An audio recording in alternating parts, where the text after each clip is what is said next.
What's going on, everybody? Welcome to another brand new installment of Renegades Reviews, exclusively here as always on the Casa D18 Studios channel. I, of course, am your host, the Renegade J.J. Williams, and today we discuss the film that effectively kicked off the MCU, although it comes fourth in my timeline, 2008's Iron Man, starring Robert Downey Jr., Terrence Howard, Jeff Bridges, Gwyneth Paltrow, Paul Bettany, Leslie Bibb, Clark Gregg, and Jon Favreau. What's going on, everybody? Thank you for joining me here once again for another brand new installment of Renegades Reviews. And like I said during the introduction, today we discuss the film that effectively kickstarted the MCU, although it comes fourth in the greater Marvel timeline, and that's Iron Man. And we're not going to waste any time. Let's get right down to it here, shall we? Now, our story revolves around Tony Stark, who has just taken over Stark Industries and their defense contracts after the passing of his father, Howard Stark. He has made a trip to Afghanistan along with his friend, Lieutenant Colonel James Rhodes, in order to demonstrate the brand new Jericho missile. After the demonstration, the military convoy carrying Stark is ambushed, and Tony is critically wounded by a missile that was used by his attackers. Ironically, the missile was made by Stark Industries. Tony is captured and imprisoned in a cave by a terrorist group known as the Ten Rings. Dr. Jensen, a fellow captive, takes it upon himself to implant Stark with an electromagnet in his chest in order to keep the shrapnel from reaching his heart and effectively killing him. Now, the leader of the Ten Rings, Raza, offers Stark his freedom in return for him building a Jericho missile for the terrorist group. Despite Stark and Jensen both knowing that Raza won't keep his word, Stark and Jensen secretly build a small, powerful electric generator called an arc reactor in order to power Stark's electromagnet, as well as a prototype suit of powered armor in order to assist in their escape. Stark and Jensen are able to keep the suit hidden until it's almost complete, but then the Ten Rings discover the intentions of the two men and attack the workshop. Jensen willingly sacrifices himself while Stark powers his suit up, and Stark fights his way out of the cave and finds Jensen dying. Stark burns up the weapons of the Ten Rings out of anger and then flies away. Stark crashes in the desert and ends up destroying the suit. But then Colonel Rhodes finds and rescues Stark and brings him back home to the United States. Now, upon his return home, Tony calls for a press conference and announces that Stark Industries will cease producing weapons. Stark Industries company manager, Obadiah Stane, who was partners with Howard Stark, tells Tony that this decision may ruin Stark Industries and tarnish Howard Stark's legacy. Meanwhile, at his home workshop, Tony begins secret construction on a sleeker, more powerful design of the suit he created in the Afghani desert, along with a more powerful arc reactor to power both the suit and his chest. Tony has his personal assistant, Pepper Potts, swap out the old arc reactor with the new one, and she then places the original one inside a glass case with the inscription, "Proof that Tony Stark has a heart." Obadiah pressures Tony for details on what he's working on, but Tony decides to keep mute on the project. During a charity event being put on by Stark Industries, a reporter named Christine Everhart informs Stark that his company's weapons were recently delivered to the Ten Rings and used to attack Gomera, the home village of Yensa. Stark dons his new armor for the first time and flies to Afghanistan, where he saves the Gomera villagers. And during his flight back home, Tony is attacked by two F-22 Raptors. Tony then reveals his identity to Colonel Rhodes in order to get him to call off the attack on him. Meanwhile, members of the Ten Rings gather up the pieces of Stark's prototype suit and meet with Obadiah Stane, who has secretly been trafficking Stark Industries' weapons to the Ten Rings and has staged a coup to remove Stark as the CEO of Stark Industries by hiring the Ten Rings to kill him, with hopes that he will replace Stark in the position. Obadiah subdues Raza and kills the rest of the Ten Rings group. Stane then attempts to have a massive new suit reverse engineered from the wreckage. While this is going on, Tony sends Pepper to hack into the Stark Industries database, hoping to trace the company's illegal shipments. Pepper discovers the fact that Stane hired the Ten Rings to try and kill Tony, but that the group reneged on the deal when they realized that they had a direct route to Stark weaponry. Pepper then meets up with Agent Phil Coulson from the Strategic Homeland Intervention, Enforcement, and Logistics Division in order to inform him of Stane's activities. Despite all his attempts, Stane's scientists are unable to duplicate Stark's miniaturized arc reactor technology. So Obadiah ambushes Tony at his home and steals the one from his chest. Tony is in critical condition and on the verge of death, but he is able to find and insert his original arc reactor into his chest before perishing. Pepper Potts and several agents of S.H.I.E.L.D.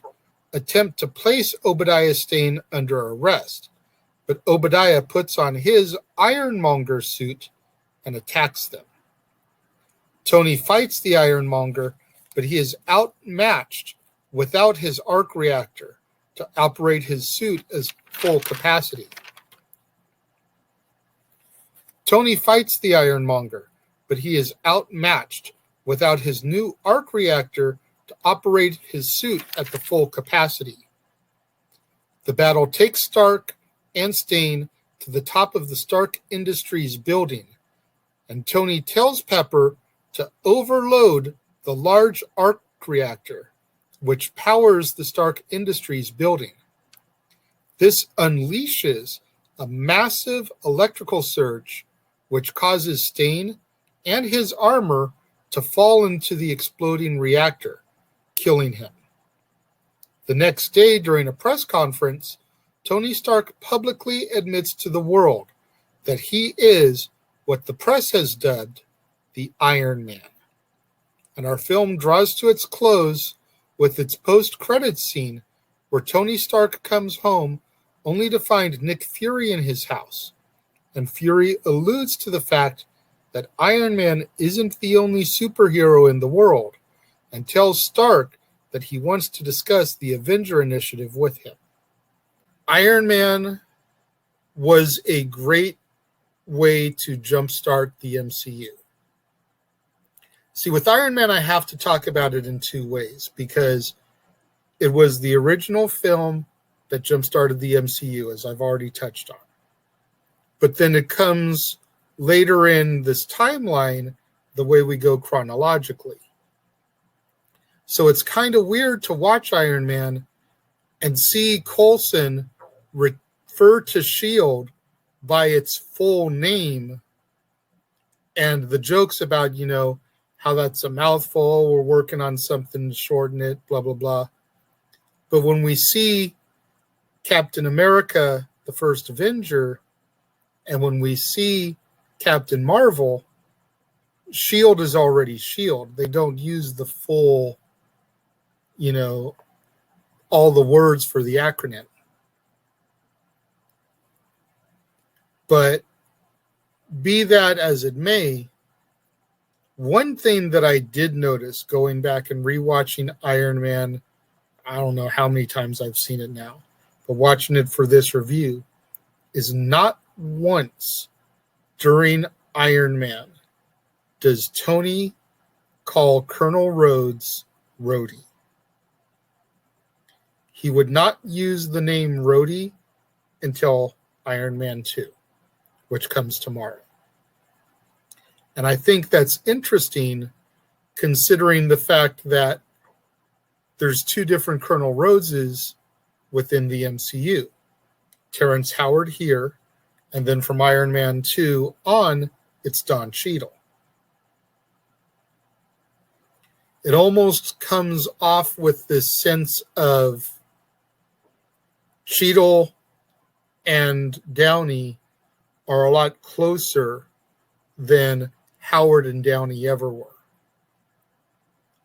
Because the minute that Rhodes enters Iron Man 2, Tony's head whips around and he says, Rhodey? But not once does he call him Rhodey in Iron Man. If you don't believe me, go back and rewatch it. I'll wait. But Iron Man is a great movie, and you can totally understand by watching it why they were able to keep building the MCU from here, because it did so good.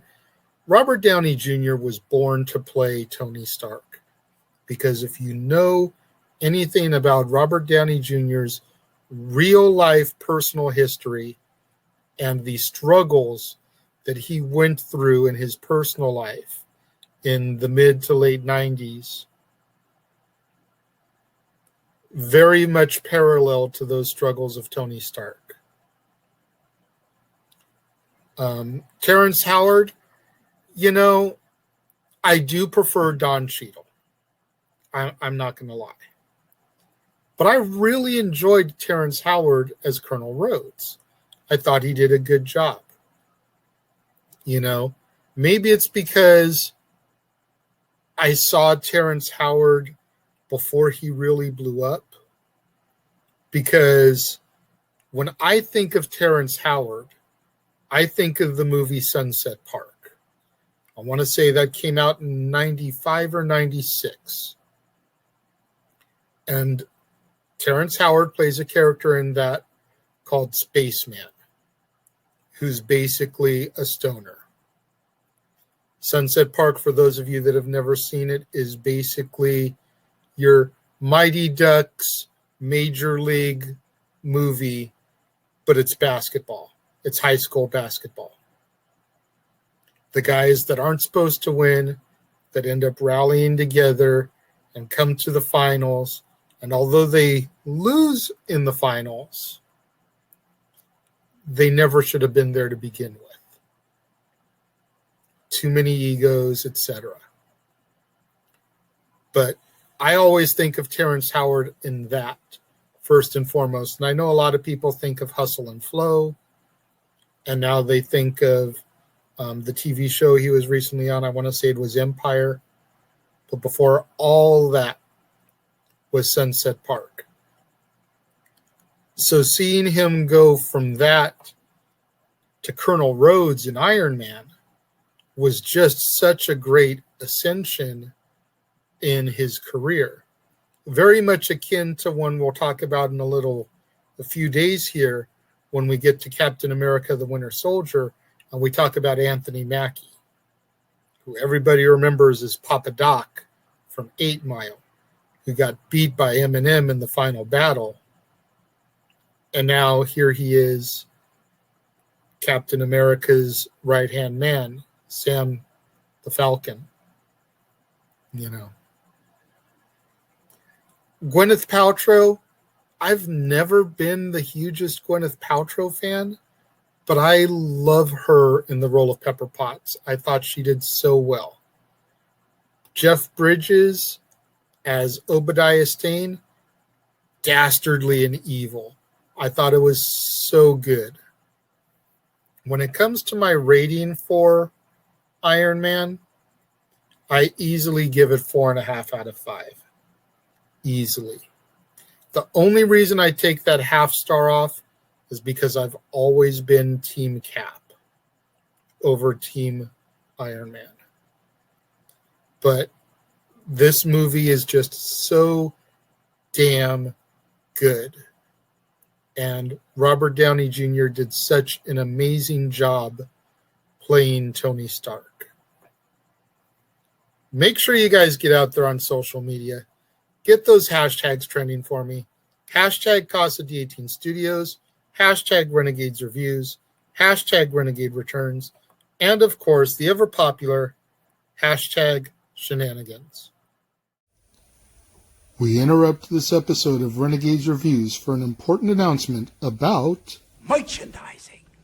Merchandising? What's that? Merchandising. Come, I'll show you. Merchandising, where the real money's made. Make sure you go over to teespring.com/stores/Jeff Meacham Network for all the t-shirts you see here from the West Coast professor, Jeff Meacham himself. You can get shirts for the Jeff Meacham Network, Talk Wrestling, as well as the red and gold Meachamania shirts. And while you're there, don't forget to get your shirts of the Casa D18 Studios Brotherhood, the Dads on Wrestling shirt, the Renegade JJ Williams, Statboy Sports Bar, and the hashtag StatBoyApproved shirt. Make sure you go over to teespring.com/stores/Jeff Meacham Network and score your shirts today.